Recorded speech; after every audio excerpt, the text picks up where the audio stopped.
Okay, let's just dive right into this. Welcome to this explainer. Today, we're doing an autopsy, but not a medical one. We're doing an economic autopsy on one of the most infamous, most consequential financial events in modern history. I'm talking about the Japanese economic bubble of the 1980s. We're going to break down exactly what went wrong, pulling directly from the source material and the actual research of Japanese economists who lived through the whole thing.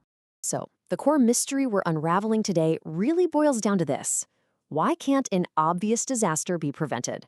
Seriously, think about it. How could an entire nation, packed with brilliant economists, top-tier bureaucrats, and super smart industry leaders, be totally blind to a massive impending catastrophe?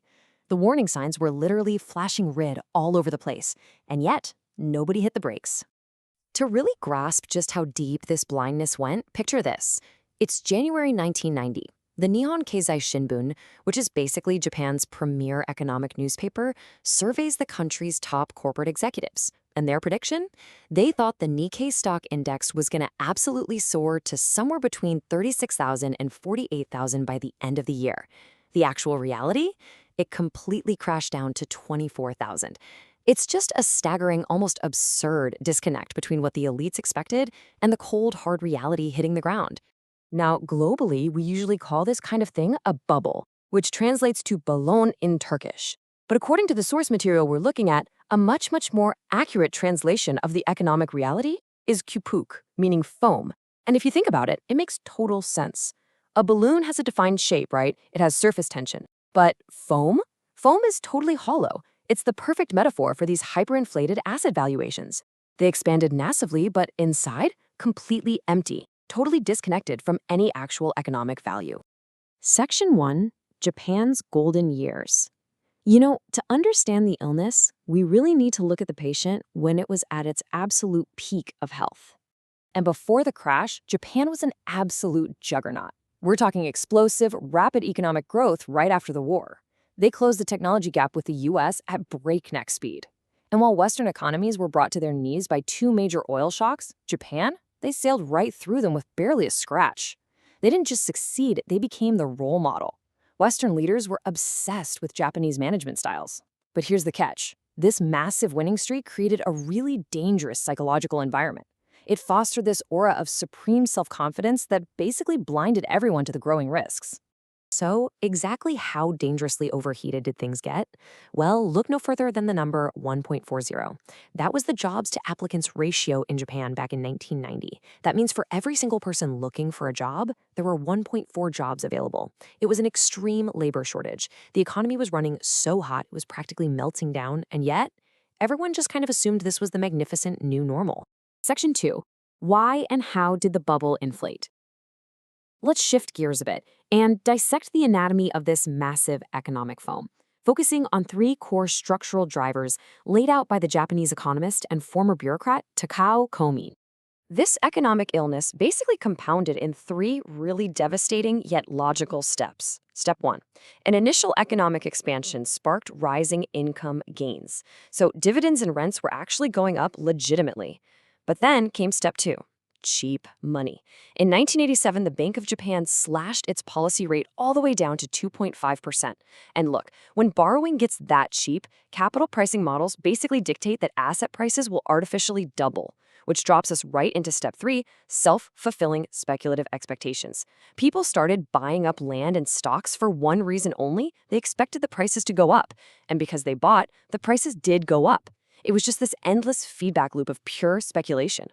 But humanity has a notoriously short memory. Despite glaring historical precedents, like the Dutch tulip mania in the 1630s, where people were literally trading vast fortunes for flower bulbs, Japanese investors convinced themselves that, hey, this time is different. They genuinely believed these prices were just going to keep climbing indefinitely with zero consequences. Section 3. The crash and massive loss. This brings us right to the devastating heart attack of the Japanese economy, the inevitable popping of the foam.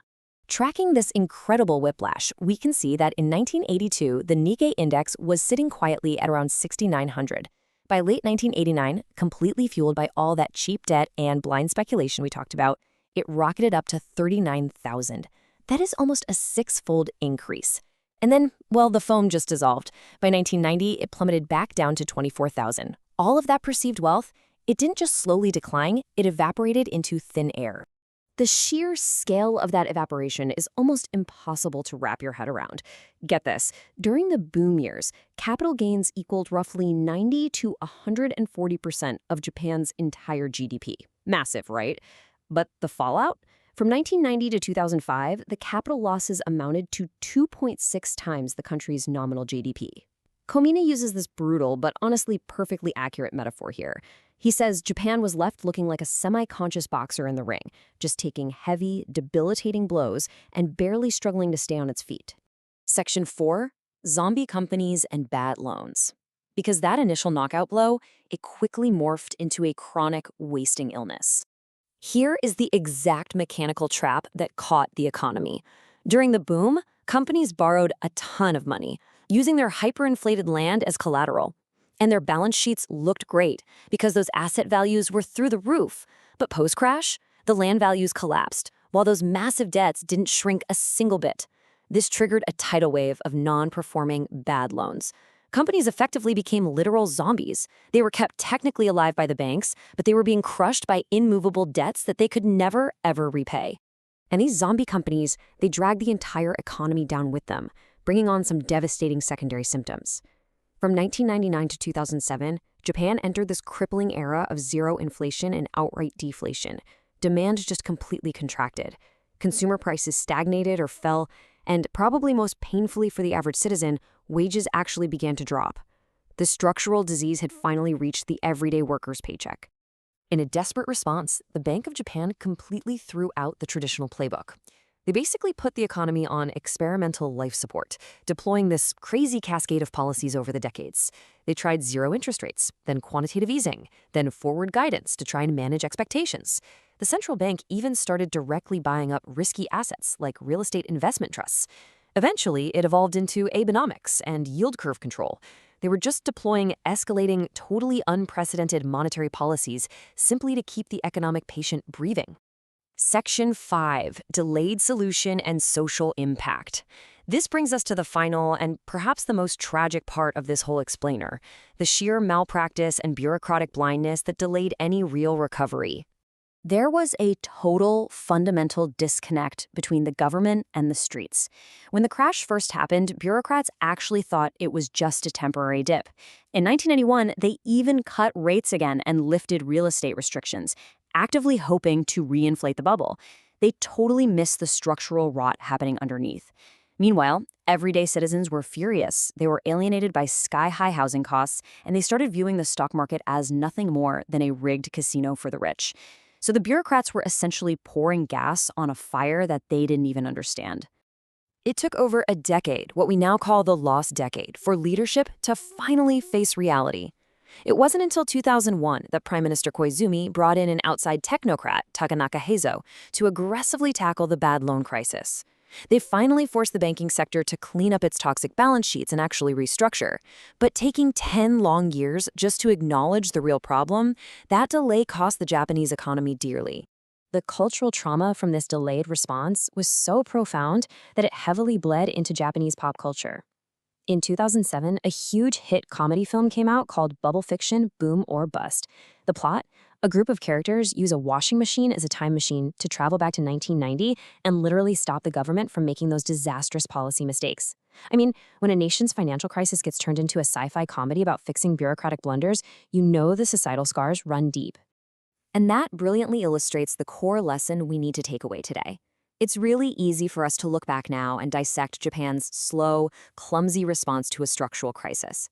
But here is the question I want you to leave with. Have modern governments actually learned anything from this? When you look at our own current global economic challenges, are today's bureaucracies really any better at diagnosing and treating their own economic illnesses before it's too late? Or are we all just inflating our own foam waiting for the pop? Thanks so much for joining me on this explainer. Keep questioning the consensus, and I'll catch you next time.